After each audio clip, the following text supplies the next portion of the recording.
आज मी तुम्हाला दाखवणार आहे 2 वेळा सूर्यास्त होणारं गाव, डबल सनसेटचं गाव. मी आता उमराळी बुद्रुक या गावी उभा आहे. तुम्हाला दिसत असेल सनसेट आता होणार आहे, पण इथं मला 2दा सनसेट बघता येतो, कारण तुम्हाला दिसत असेल एक डोंगर आहे आणि त्या डोंगराच्या मागे सूर्य जाणार, म्हणजे माझ्या फ्रेम ऑफ रेफरन्सने सनसेट झालेला असेल, पण तो डोंगर असा निमुळता होत जातो. त्यामुळे याच्या पुढचं जे गाव आहे धाऊर, म्हणजे उमराळीकडून धाऊरला जाणारा हा जो रस्ता आहे, याच्यावर मी जर थोडा पुढे गेलो, सनसेट झाल्यानंतर थोडा पुढे गेलो आणि त्या निमुळत्या भागाच्याही पुढे जर माझी नजर पोचू शकली, तर तिथे मला परत एकदा सनसेट बघता येतो. ऑलमोस्ट आता सूर्यास्त होतोच आहे.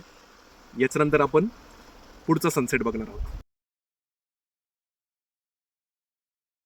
आणि आता मी फक्त 100 ते 150 मीटर पुढे आलोय आणि तुम्हाला माझ्या मागे सूर्य परत दिसत असेल. सेम दिवस आहे, चलो 5 मिनिटाचा सुद्धा फरक नाही आहे. पहिला सूर्यास्त मी पूर्णपणे बघितला, थोडा पुढे आलो, दुसरा सूर्यास्त मी आता बघतोय. सनसेट जो असतो तो तुमच्या जागी होत असतो, म्हणजे तुम्ही जिथं उभे आहात तिथं सनसेट झाला, तर तिथून तुम्ही जर पश्चिमेकडे जात राहिला तर तसं तुमचा सनसेट डिले होत जातो. धाऊर हे गाव उमराळीच्या पश्चिम दिशेला असल्यामुळं मी परत एकदा सनसेट बघू शकतोय. तुम्हाला अशी महाराष्ट्रातले कोणते गाव माहिती आहेत की जिथं 2दा सूर्यास्त पाहता येईल अशा पद्धतीने? कमेंट करून मला नक्की सांगा.